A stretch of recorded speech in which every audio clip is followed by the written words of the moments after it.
Hey, I'm Sam. And I'm Dane. We shoot the shit about hockey before, during, and after the game. But Puck Talk starts now.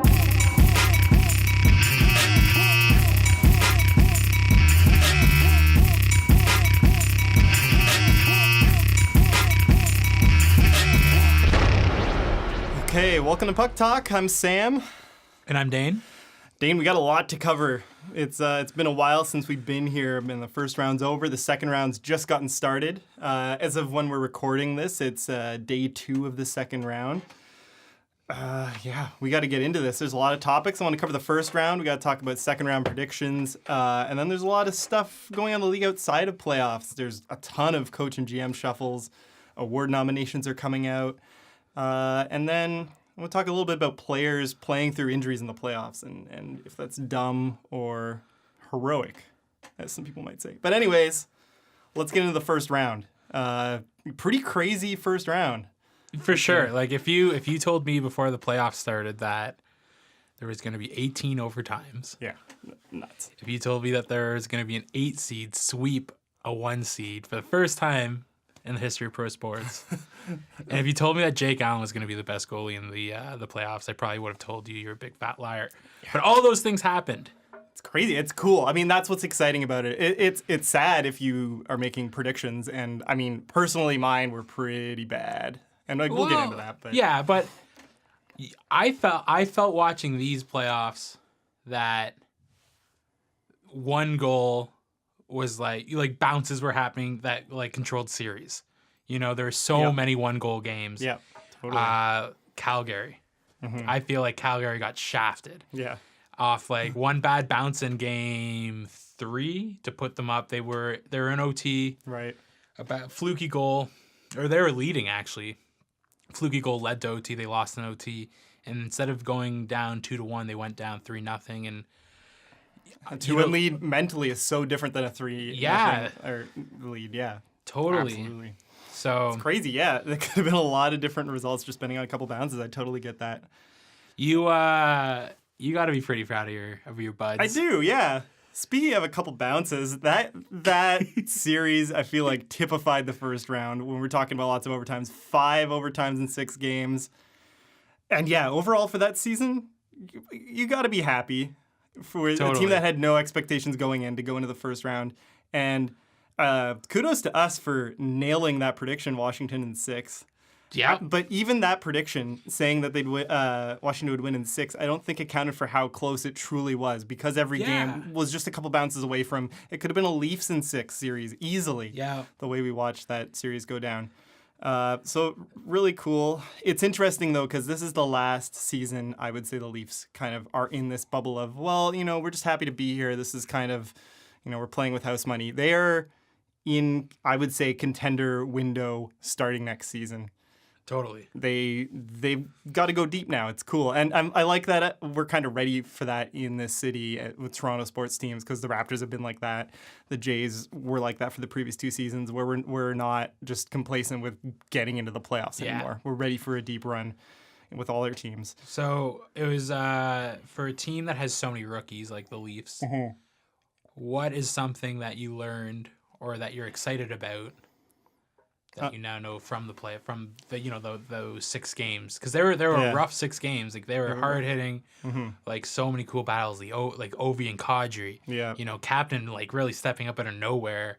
Yeah, 2 great, really important goals in the series, in that one game in particular. In the defense, your defense core, you know, going into game, I forget what game it was that Polak went down. Oh.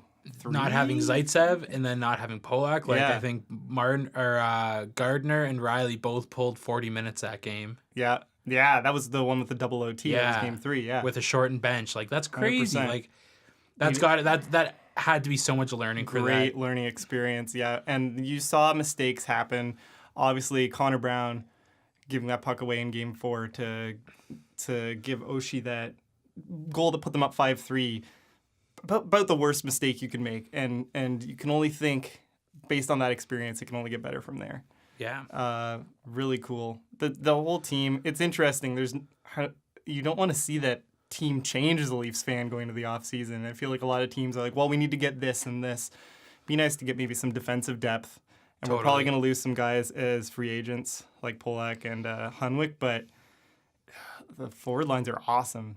Zach Hyman in particular, just impressed with how gritty and fast and like he just plays so intensely. He gets a lot of shorthanded chances. Yeah, he set the Leafs rookie record for most shorthanded goals this season, and it shows in how he plays. Just he chases pucks down with such like intensity that you don't see from even the stars really. So he's awesome. And I think he works well, gels well as a line mate with Matthews and Nylander. That's a sweet top line. Speaking of Matthews, I found it really interesting to hear about his decision to not go to Worlds. Yeah. Which, I mean, I'm not, and I might have said that like I was disappointed. I'm not. I think it's nice. It's almost refreshing to hear someone be like, you know what, like, Matthews had a year. Yeah. From scoring 4 goals in his opening. From even before that, from being on Team North America. Yeah, exactly. Scoring 4 goals in his first game as a Leaf. And it's a longer season than he's ever played. And it was refreshing being like, you know what? I'm tired.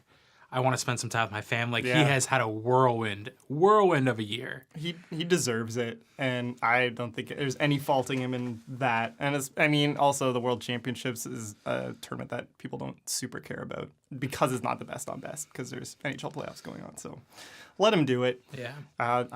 He's been amazing. Yeah, just I can't believe Austin Matthews is a Leaf. That's wild. It's a true superstar in the Leafs. All right. Crazy. So the Habs. Let's move on to that series. I've been dreading this since they lost, talking about it here. We talk about the Leafs losing in a series where they outperformed their expectations. The Habs, they were being picked by most people to win that series, and they just didn't look like up to par with New York. And honestly, in the clips that I saw, or the bits that I saw of games, it seemed like kind of I'm going to say boring series. I don't know how you feel about that in terms of watching the Leafs be such like offensive dynamos with Washington. That felt like a less exciting kind of matchup. I don't think it was boring. I think it was more, I don't know. Henrik Lundqvist played out of his mind. Yeah. Consistently every game. Carey Price played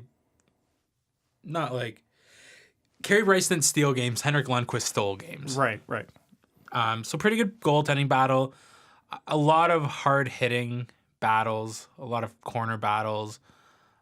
And you know what? I think it came down to, the big guns not showing up. Mm-hmm. Pacioretty had 29 shots. Right. 0 goals.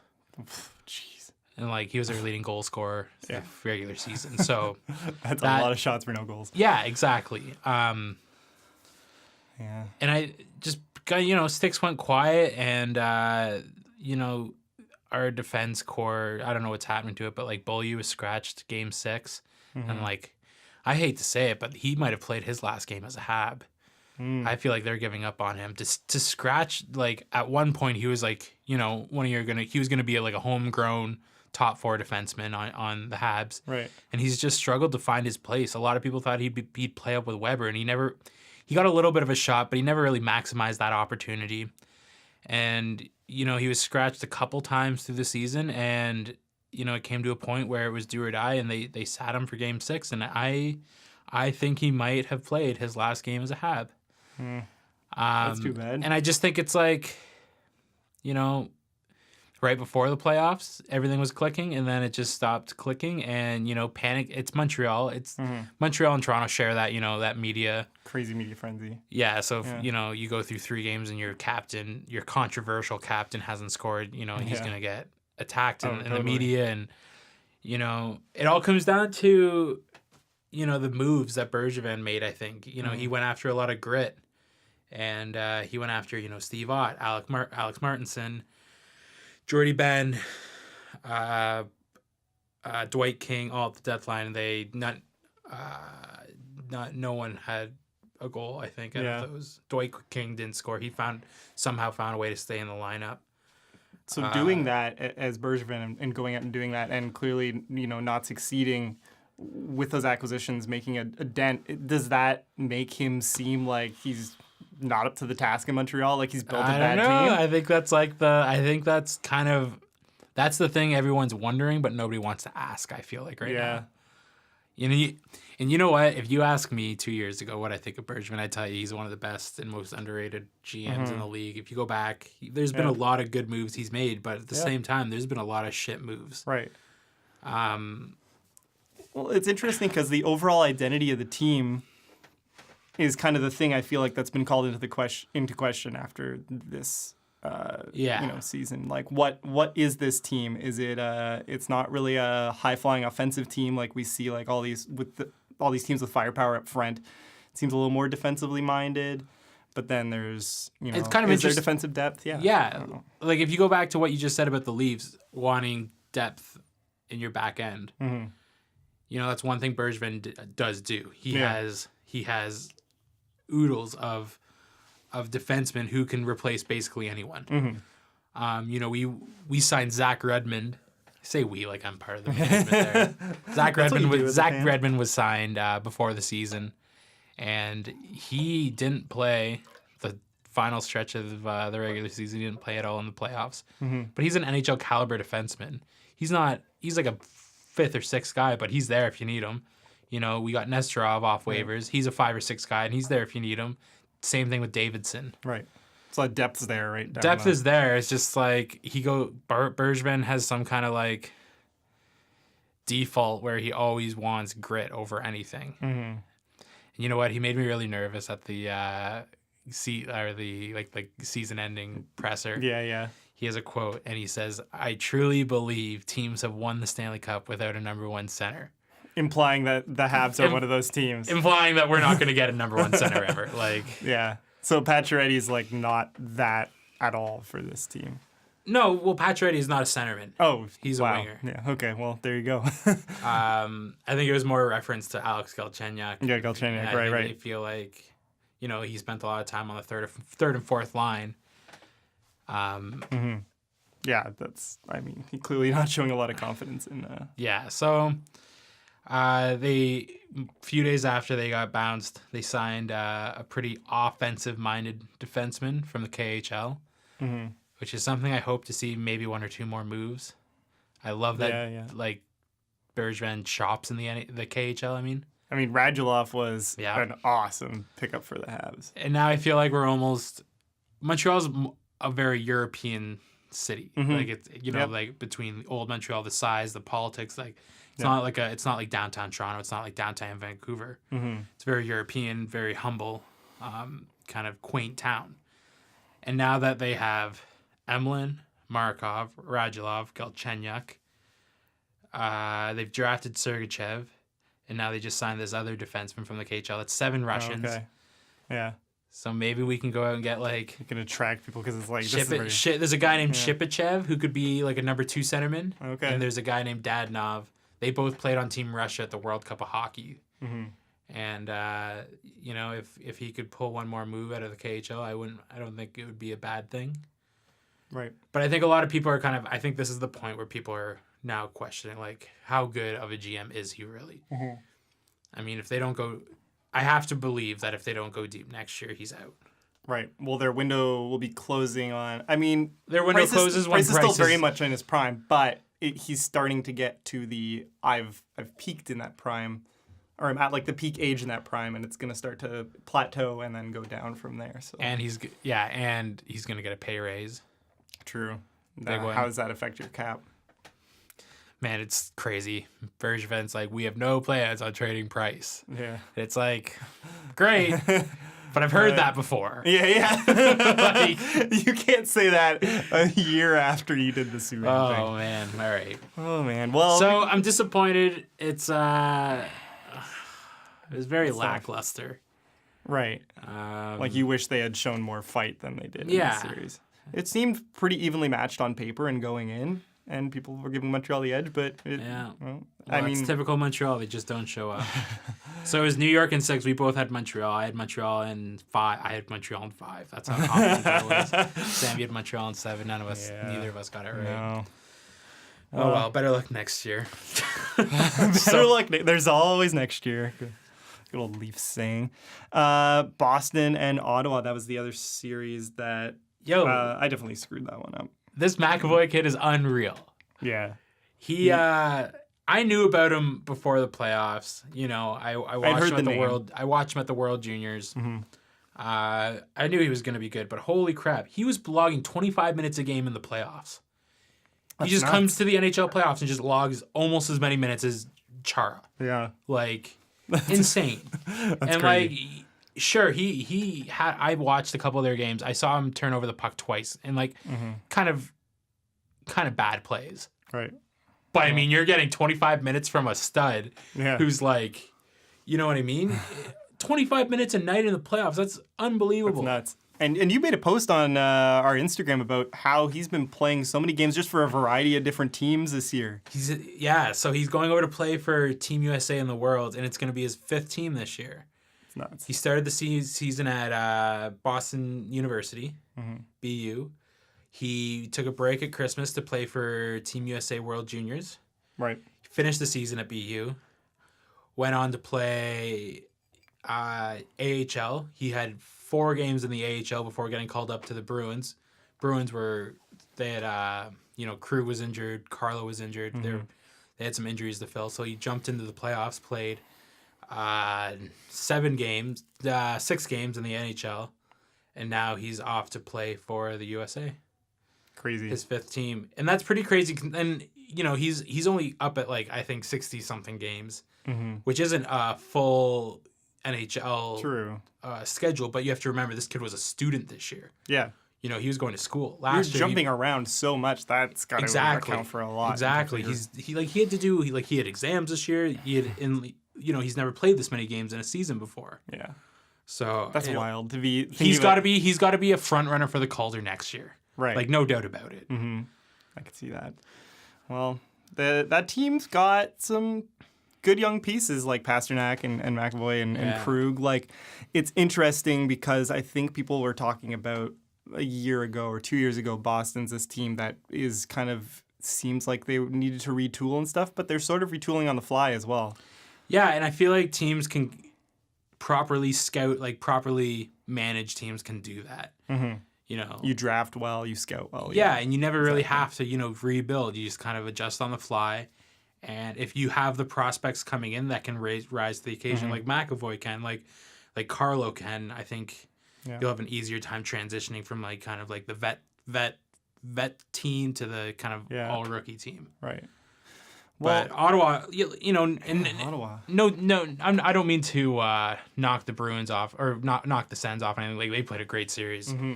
They're playing. Surprised the hell out of me. I mean, I went into saying I thought that was the worst team coming into the playoffs. No way. They look good. They look great. Yeah. Bobby Ryan was signed for. People often forget he gets paid $7 million a year. He gets paid like elite money. Yeah, that's huge. And he looks pretty good in the playoffs so far. It's good. I mean, that's when it counts. I mean, but if there's a time to play well, it's. Well, that's good. I mean, and Carlson's in a way putting the team on his back, well, like so good, crazy. That's a team that after this series, I'm like, okay, I get it. The Sens are pretty good, and they're a cheap team. Like they shop around, they find deals, but they have a self-imposed salary cap. Yeah, and they know what they want. Like, you look back at the moves they make. Burrows. They trade Burrows on a pretty good deal, and then sign him immediately. Yeah. I think that says something when a team has that confidence in signing someone right away or trading for someone than just trying to lock them down. Right. So I feel like it's worked out for them well so far, in particular too, that deal. Burrows, you said Boston in 6. I said Ottawa in 7. It was Ottawa in 6. No games in the first round went to 7 games. Yeah, that was weird. I don't know. I think we're going to see something a little different in the second round. But anyway, next up, Columbus and Pittsburgh. That was my series where I kind of just I put my chips in and was like, let's see Columbus do something crazy. Didn't happen. The Penguins are too good. Keep forgetting, oh wait, this team is incredible. Yeah. This is what I mean by the Penguins have an advantage over every team in the NHL right now because they have 2 starting goalies. Yep. One went down. The other one's Doesn't matter. pretty much just as good. Yeah, like, and you look at what Carey Price goes down. Montreal's screwed. Not Right. that they made it anywhere, Yeah. but Frederick Anderson goes down, Leafs are screwed. Side note, he played out of his mind in that series. I Yeah. forgot to mention that. Holy crap. and it's like it's such a luck because goalies get hurt in the playoffs. Yeah. And It's great Matt to have Murray that did. backup. Yep. And that was one of I feel like every year teams go through challenges, but if you're more prepared in that kind of like area, you're going to do well. And Pittsburgh, you just can't count them out because they can lose their amazing rookie goalie. Right. And you know what? They're fine. If there's another goalie in the league, like Marc-Andre Fleury has 2 cups with them, like they'll be okay. Yeah. I wonder what's going to happen in this offseason because I don't think they're going to hold on to both. Yeah. The theory is like one of them leaves. But Fleury has a no move clause. Right. That's what complicates things. Yeah, and they probably want Murray because he's the younger guy. So. Yep. Yeah, that team is dangerous. I don't know why I said Columbus in 7. I thought maybe. I didn't get that team all year and how they were overperforming, so I said, you know what, maybe they're just going to keep overperforming. But they hit a wall, can't win a series in their franchise history. All right. Edmonton Oilers and San Jose Sharks. Yeah. We both said Edmonton. Mm-hmm. We had them surrounded. We had it surrounded. You said Edmonton in 7. I said Edmonton in 5. It was Edmonton in 6. Yeah. But, we'll talk about it later. But look at Joe Thornton playing on an ACL. MCL leaves the regular season just to get a surgery, and it's. He wants a cup. Does he ever? I almost feel bad because I grew up a big fan of Joe Thornton. I really want him to get a cup, but I have absolutely no interest in seeing San Jose get a cup. Yeah. I want Joe Thornton to get a cup, but I don't want San Jose to I feel like get I a cup. wanted to see that a while ago, but these teams that kind of just float around in the second, first round for several years, I'm just kind of like, okay, well, I don't know. Are you serious? Getting or tired not? of it. Yeah, exactly. Edmonton is serious. That team seems dangerous, and we've already seen Game 1 of that series. They've already gone up 1-0 against Anaheim. And that was a team. wicked game. Yeah, I watched it. It's Draisaitl coming up huge, 4 points. yeah, he has 7 points in his last 2 games. So McDavid is such a factor for the Oilers, but it's great to any really great team in the NHL recently. You've seen Kane and Taves, Malkin and Crosby, Ovechkin, Backstrom. Draisaitl's that number 2 guy for Edmonton. Yeah. He is amazing, 100%. Great player. 100%. So, and Talbot. We have a lot of Oilers fans on our Instagram, and Yes, we do. they and you saw on the Vezina post that we had, they were all commenting like Talbot should be on here. Yeah. Yeah, so he's definitely. Also, aside about those posts, because we posted every time for those when a team got out, we posted the out one. I like that when the Habs got eliminated. Earlier in the day, you were like, we're not going to need this one tonight. And then you were just like, you posted, I'm not posting it. I refuse to post it. And we got a cool moment when we posted the Leafs one. There was a fan from Virginia that was posting about how she was thinking when watching Game 6, like, she was worried that she was going to see the Washington out on Puck Talk. And I was like, that's a cool moment. Yeah. But I was totally feeling like that too. It's this psychological thing of like, oh man, I don't want to post that post. Yeah. It just sucks. It's like, it goes against everything you read for. Yeah, exactly. Because, like, honestly, I take some flack from people because people know I'm like a diehard Montreal fan, and they talk to me after they're like, well, did you have a bad night that? And I'm like, well, like, there's other, like, I would have rather see them win. Yeah. Like, I mean, but I'm not gonna lose sleep over Yeah, it. it could be okay. And then people like assume that like people really, when it comes to sports, I'm passionate. I yell at the TV Yeah. when I have to, and When you got to. the one thing that kind of bothers me is like people are like, oh well, it's just a game. It's like, yeah, I get it, but like I've put in like I've bought the jerseys. I buy the other stuff. I buy the Montreal branded soap. Yeah. I put in my time watching them day in and day out. I read articles about them. Yeah. Like I'm allowed to be like if I'm disappointed that they lost, I'm allowed to be disappointed that they lost. It's an investment in every sense, financially, emotionally, time investment. And so many people are like, well, it's just a game. I'm like, well, you're right, but yeah. Yeah, sports are an interesting thing. You like have that. expensive china in your that we aren't allowed to use, Debbie. Like we all have things that you don't understand. Leave me alone. Yeah. But whatever. Oh well. Well, yeah. So the Habs are gonna win a cup in my lifetime. That's all I need. I just need that to happen. Probably. Hopefully. They should. They've already won a cup in your lifetime. You don't remember it, but yeah, that's not fair. Yeah, no. All right, moving on. Okay, Calgary, Anaheim. We were talking about that series earlier. Anaheim in 4 for that one. It could have been a lot different. It could have been so different. It's not a sweep series. It's not like a 4-0 series. Mm-hmm. It's there was the one quote from Giordano who was like, "I don't think I've ever been a part of a team who suffered a worse loss," and that was Game 3, where they could have been. It could have been 2-1, ended up 3-0 on a fluky goal that pushed it into OT, and Giordano, he was injured. Yeah, he's had some bad injuries. And he hasn't won a playoff game since like 2005 or something. That's nuts. And it's just like, man. Not catching a break. Oh, I feel for you. Like, I wanted Calgary to do well, and it's... Mm-hmm. It's just Calgary's a team I like a lot, but... It's just that, like, that playoff mantra. It's like every game counts, every bounce, every whistle, every second of the playoffs. Like... Yeah. When you're with those 2-2 games, or the series are tied 2-2, and you can go up to it's like a race to 3, I find. Oh, totally. Like that's such a comfort zone.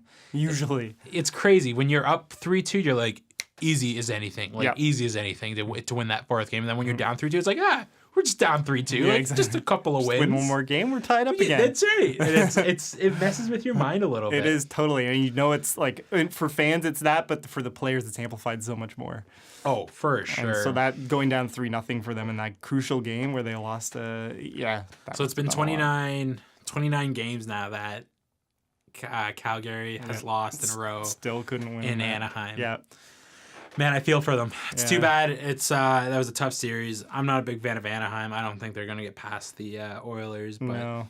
Yeah. We'll see. Totally. It's worth noting, though, Getzlaf is now 97 points in his last 92 playoff games.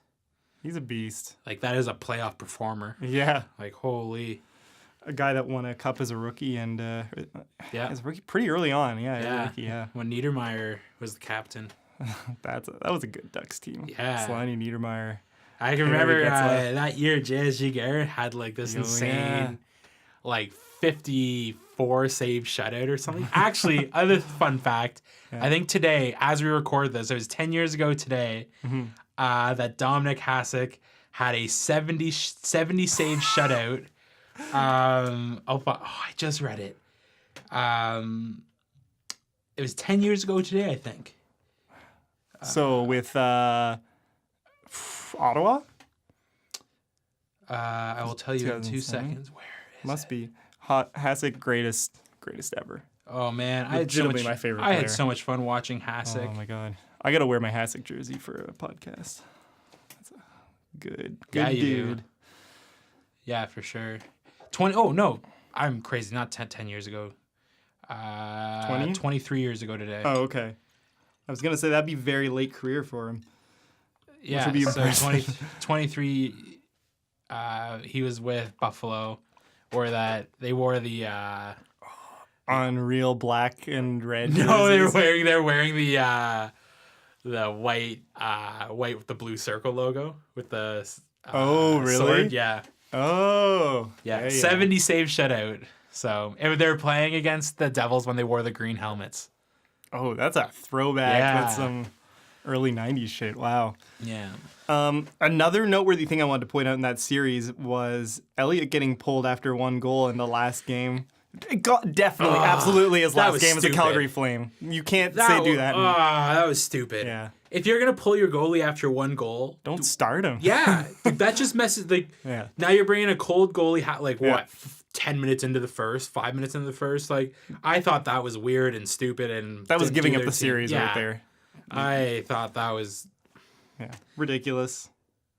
And you know what? It's a shame too because like he had that wicked streak of like. Oh, he was horrendous at the start, like really bad at the start of the season, but then really good at the end. He charged. He helped lead that team into the playoffs. Totally. He's a tough player because he's been historically streaky his entire career. I wonder if Calgary chases Ben Bishop. I think I could see that. He's not staying in LA. They need a goalie. Yeah, they do desperately to make that next leap. Well, yeah. I was kind of into this series. I felt really bad for the Wild, but St. Louis and the Blues and the Wild. Yeah. Welcome to the Jake Allen show. That's like right from game one. Sets a tone. Yeah. Minnesota's dominating, and Jake Allen's just standing on his head. What's Minnesota supposed to do? It's crazy too because Jake Allen's had such an up and down year, and for him, you know, he probably what's the word I'm looking for? He probably gave his coaches a lot of confidence in him. Just from like that one series, goes in, stands on his head. He didn't even need to play as. I mean, I guess maybe he did, but like unreal. I don't know what else to say. Totally. The defining part of that series. I feel like Jake Allen killed it. You said St. Louis. I said Minnesota. That was almost just like a bias. I know they were so cold going to the playoffs that really, I think it makes sense that St. Louis came out on top. But I am surprised that it was St. Louis in only 5. Hey, do you know who lost their last 8 games of the season, include regular season and playoffs? Who's that? The Chicago Blackhawks. Woo! I'm into that. Oh, I am so behind Nashville now. That is crazy. I swear to God, like every fan base after that sweep is just like, yep, we're on the bandwagon. We're on the Nashville bandwagon. Oh man, I love it. I love that they win the 2 games away at the United Center. Yep. They come back to Nashville, and they bring out Carrie Underwood and Luke Bryan as their anthem singers. That's just a nice little touch. It's like, oh, you got, what's his face from the opera in your town? We got the 2 biggest country stars. Yeah. Nuts. Man, what a wicked series. And that arena, those fans seem to have like a crazy passion. That's so cool. Nashville, they're not a hockey market, yet they're so invigorated by this team. It's crazy. What I find crazy is Chicago, that whole organization holds their team to such a high praise. Right. That like if we're not doing like we're going deep in the playoffs every year. They lost their last 4 regular season games, and then they got swept. Yeah. And man, their presser at the end of the year was like, Stan Bowman comes out, he's like, we should not be here today. There will be changes coming in. I'm like, buddy, relax. You have 2 cups in 6 years. Like, you got things are okay. 3. Yeah, things are okay.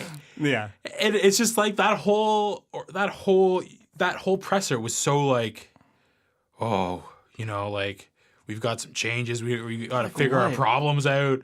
There's a lot to change. I'm like, there isn't. No. You got bounced for the first time in 4 games. It happens. Relax. Yeah. 3 cups in 6 years. Relax. You'll be okay. What are you gonna do? You're gonna like trade Patrick Kane? Yeah. What are you gonna do?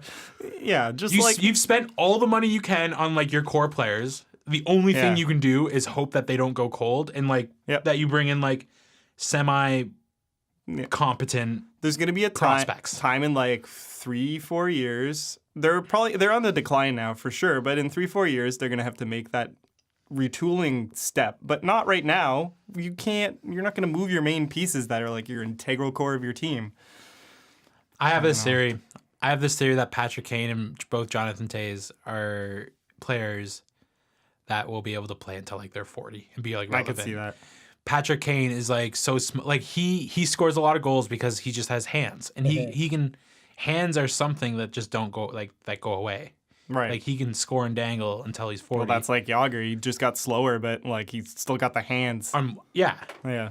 And Kane's pretty smart with the puck where he avoids a lot of big hits. He's not a big dude, and he's small enough that he can kind of like avoid most big hits. And I think that will really prove dividends when it comes to when he's 36, 37, 38.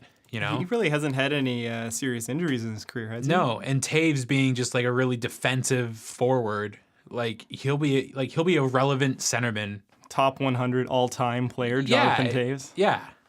He's not a top 100 all-time player. Well, he's going to be because he's going to play until he's 40 because he can. That's fair. Well, if he does that. It's like players like Ovi. Ovi's going to be useless one day because yeah. Look at the knee he took from Kadri. He gets limps right off in the there. ice. Yeah.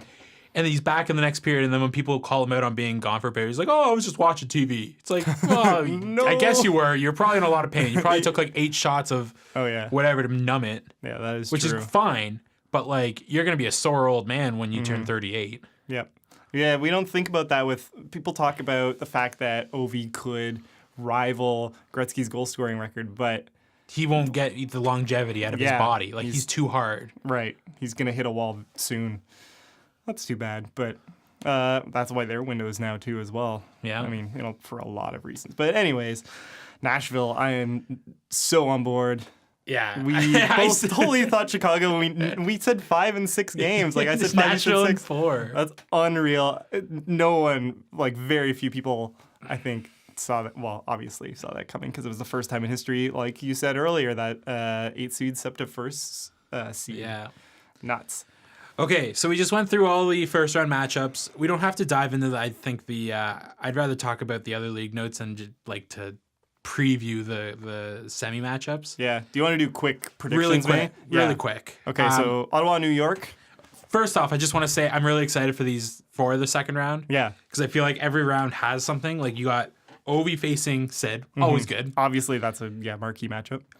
You've got a good a feel-good Henrik Lundqvist, like who's stealing games against the crazy Craig Anderson story this year. Yeah. You've got both teams. If either of them won a cup, that'd be so exactly. heartwarming. Yeah. You've got St. Louis and Nashville, which are probably the 2 hottest goalies in the playoffs. Pekka Rinne and Jake Allen. Yep. And then you have Edmonton and Anaheim. Kind of I feel like this series represents, Anaheim with the Corey Perry, the Ryan Getzlaf, vets. Yep. Versus the Connor McDavid, Leon Draisaitl. That's their duo. This is their duo, and they come from different generations. Very different size. Yeah, so totally. I think every one of these matchups have kind of like an interesting element to watch. I agree. Ottawa, New York. What are you saying? I'm on the Ottawa bandwagon now, so I'm going to say Ottawa in 6. No, Ottawa in 7. Ottawa in 7. All right. Okay. I'm gonna go with New York. I think Lundqvist is gonna keep playing out of his mind, and I'm gonna go New York in 6. Next up, Pittsburgh, Washington. Pittsburgh. Oh. Sorry, I love Obi and I want him to win a cup, but my God, Pittsburgh's too good. Yo, they have out of everyone who all the playoff scorers. Yeah. I don't think so anymore because the second round has started and we're a day late for this podcast. Right. But after the first round, Pittsburgh had 4 of the top 5 goal scorers in crazy Crosby, Malkin, Kessel, and Gunsel. Yeah, that's hard. It's so hard to. And then one of their unreal goalies get hurt, and they still have another unreal goalie. So Pittsburgh, sorry Ovi, love ya. Have fun. I don't know. I really want Washington to win. I think I prefer Washington. I think I prefer Washington to win, but yeah, totally. I feel like you're right, but I don't know. I want it too bad that I can't make that prediction. It's gonna be a good series. It's gonna be an amazing series. I think it goes to 7 regardless. What did you say? How many games? 7. Yeah, you're saying 7. Heartbreaker in 7 for Ovi. I'm gonna say Washington in 7. All right. Edmonton, Anaheim. Edmonton. Absolutely. 6. I think Anaheim will put up a fight. Yeah. I'm going to go... Yeah, I'll go Edmonton in 6 as well. Well, Edmonton in 5 then. We were different on the other two series. I'll go Edmonton in 7. You can go Edmonton in 6. No, I like Edmonton in 5 better anyways. All right, I'm staying with Edmonton in 6. All right. Last series, St. Louis, Nashville. Yeah. Smashville, baby. I'm going to do something crazy. You go first. Being a Habs fan, I watched the Nashville game. So Nashville and St. Louis last night. PK, oh my God! You're still loving PK. They had an extended power play, so it was a 5-on-3, then a 5-on-4, and they ended up scoring on the 5-on-4.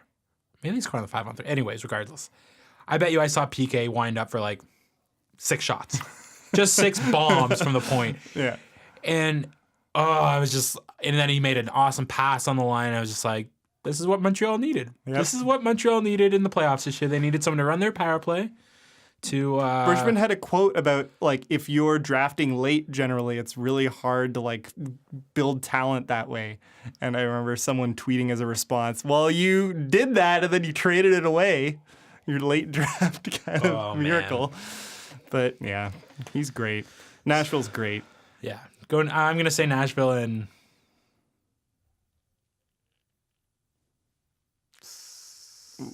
6. I'm going Nashville in 4. Oh, okay. All right. I respect that. That one's just fully, I want to see that. Yeah. No, I'm into it. I hope you're right. That'd be amazing. Well, they're already up 1-0, so it's possible. Okay. So to close the show in the next few minutes, we just want to touch quickly on a couple things we've noticed through a lot of stuff has happened in this first round just outside of the playoffs. Yeah. So first off, this has always been a known thing. Mm-hmm. Injuries in the playoffs. Is it stupid or heroic? We saw a couple interesting examples this playoffs. Zaitsev for the Leafs wasn't going to play for Russia in the World Championship because he said he had a concussion. He played through a concussion in the first round. We saw Rowinski play with a fractured face, and then he wanted to play OT but couldn't because he couldn't see out of his eye. Nuts. He literally couldn't. And play then he was like, later. It was later told that he's out for the year, and then Thornton playing through ACL and MCL, I guess. Nuts. Which is like, for people who haven't ever suffered that, I tore my MCL once, and it's it sucks. It's agony. How you must have like a ton of injections. He probably has it so wrapped, like. Mm-hmm. But I mean, hockey players. I mean, that's kind of a thing that's always been compared for hockey to other sports. You know, LeBron. Yeah. Let's go back to LeBron. LeBron gets carried off for a leg cramp. Gregory Campbell finishes his shift on a broken leg. Yeah. You know, every time just there's like a that hockey stigma. Injury, we compare. Yeah. There's just that stigma where hockey is the sport that you play through your injuries. It's a sport that really prides itself on blocking shots for your team. And if you block a shot and you get hit in the face, like in the playoffs. We just talked about how one bounce, one shot can change. Yeah. Like if you block a big shot, like as far as your team's considered, that shot was going in and you're a hero. Right. And I really like that aspect of hockey. I think it's dope. I think it's cool to watch. I think it's awesome to see like toughness and braveness. Yeah. And it's cool to see guys who are like, it's worth it. It's worth it for my team. Like, I like that aspect of a team sport. Yeah, because you want your players on your team to say, I will literally give up my body for this team. It shows they're invested. Mind you, I think there's like, I don't think players should be playing through concussions because that is some heavy stuff. Yeah. But like, is Joe Thornton going to be in a wheelchair when he's like 60 because he like basically ripped his leg to shreds? That's the thing for me. It's like, yeah, sure, it's like heroic and it shows how much you care about your team in a sense. I have a hard time thinking the team lets you play with an injury that's going to ruin your life. I guess. A torn ACL and MCL, but though? It could be like, I don't know, they say, right. Maybe they say it to like, you read Twitter headlines that they purposely leave details out or they like leave something kind of vague. Like maybe it's just like on the MCL, it's just like, I'm not a doctor or like medical by any means. Maybe it's like just tissue or cartilage or something not as major as it might sound. Right. I mean, it's the media and it's hockey and it's people's livelihood. They want to, I don't know. You have to maintain it because this is such a like if you get a career-ending injury as a player, you don't have a backup kind of like thing that you can do in your life a lot of times unless you go into the hockey in another way. But I think it's shady that. I feel like everything outside of concussions, like if you're going to block a shot, like break an ankle, fracture a foot, right. I think that's cool. But I think it's really unfortunate that players feel the need to like lie to their. That's the thing. I'm not saying that. I'm not saying that's what happened. Yeah. But I think there's something to be said of knowing where to like draw a line for your own safety. Because I think especially right now in the NHL with all the concussion lawsuits or the big concussion lawsuit, I think it's just important to. Keep that in mind as a player, as a trainer, as a fan. Being transparent with everyone, I think, is at the end of the day, like if you're gonna do it, sure. I don't know if I celebrate it necessarily, but I think the other thing is make sure you're transparent. I think that's It's like the definitely Charlie key. Conway when he wants to play, but he hurt his wrist, and his coach tells him to hold the hockey stick, and he does it. He's like, "All right, now twist," and he twists, and it hurts so much he drops the stick. He's like, "You're not playing." Oh yeah. Well, yeah. So another big thing that's going on throughout the league, a lot of coaches and GMs on their way out and in. So many. We saw GMs and coach pairings leave in LA. Daryl Sutter, Dean Lombardi are gone. Murray. We saw Jack Eichel take control of his team. Yeah, man. That was awesome. Owner Jack Eichel. How badass does that look? You've seen the memes like on Instagram and stuff where it's like you Google general manager. That's actually what it says when you Google Buffalo Sabres GM. Awesome. Yeah, man, that's a crazy story. They really have to build around Eichel, though. Like, he's the most valuable asset to the team as the owner, as Pagula is being the owner. He's like, you can't replace other people. So earlier this year, it was reported that Valery Nushishkin, who has always had a pretty high ceiling in the NHL, was leaving to return to the KHL because he wasn't getting along with Coach Lindsey Ruff. So it's interesting now that Ruff is gone. I wonder if we see Nushishkin comes back. Yeah. That is interesting. I love Lindy Ruff. I don't So do understand how I. anyone can get along with him. I agree. But I also like Ken Hitchcock, and he's back for the Stars. That's cool. I feel like he didn't want to go out, leave his career. Yeah, the way that's a shitty I feel way like he to was go like, out. oh well, I tried and it didn't go so well. So let's try her again. Yeah, might as well. And he has a clause in his new contract that has him consulting the year after he's done coaching, which is kind of cool. So it's like a kind of half and half. Right.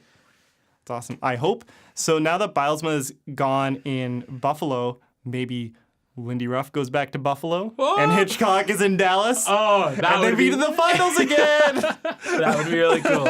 I like Lindsey Ruff in Buffalo. Yeah. Do you know who else I really like who doesn't have a job in the NHL right now? Who's that? Ted Nolan.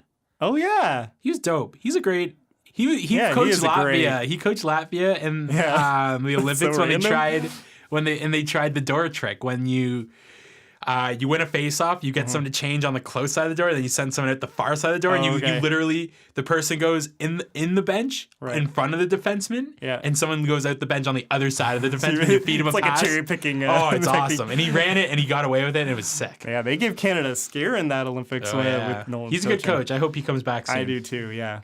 And there's so many openings now. Well, I mean, some of them got filled. Willie Desjardins was out in Vancouver, and they immediately filled that with Travis Green today. John Stevens is in as the coach in LA, with Rob Blake as the general manager. Yeah. And then we had... I heard today that I read Michel Therrien interviewed for Florida, which I think is an awful idea. Yeah, Florida's too young, and like Therrien has this weird hard-on for not playing vets. Right. Yeah, and I feel like that's, I don't know. You can only play Willie Mitchell. Yeah, that's like every fourth shift. And Brian Campbell. Yeah, cool. Gallant. That's an interesting one. Yeah, I'm super stoked for him. First head coach of Vegas. Yeah, that's He's a good coach. He used to be an assistant in Montreal. I've always enjoyed him. Mm-hmm. I think he's a solid dude. I'm excited to see what he does with.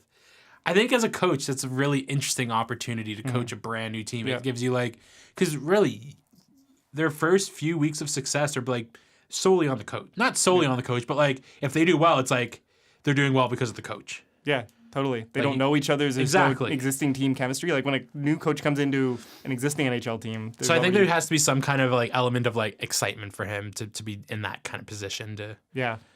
And he just gets to live in Vegas and is an older guy. Yeah, an older guy in Vegas. Yeah, I can see that. Man, yeah. So lots of changes, a couple of vacancies. Maybe we'll see Ted Nolan back. Who knows? It's interesting though. Interesting time where I feel like we're seeing. I don't think I've remembered in recent memory this crazy of a changeover happening as soon as the season's done in terms of coaches. Yeah, it's been a lot of kind of a short time. Mm-hmm. I really didn't think Sutter would lose his job either. Yeah. I'm glad Tom Rowe's like out of the whole coaching thing. I think he was awful.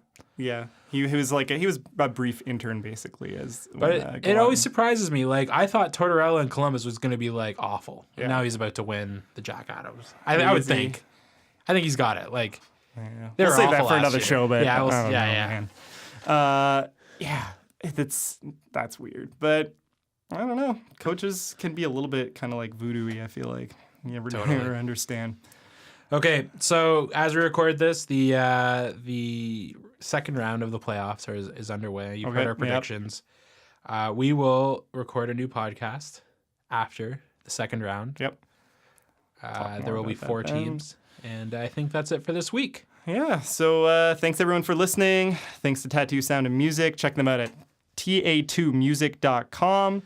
Follow us on Facebook, Twitter, and Instagram at Puck Talk Show. We've got regular content coming out on Instagram. Our show is all available on YouTube. You can listen to it at Puck Talk Show. And this has been Puck Talk. Thanks for talking hockey with us.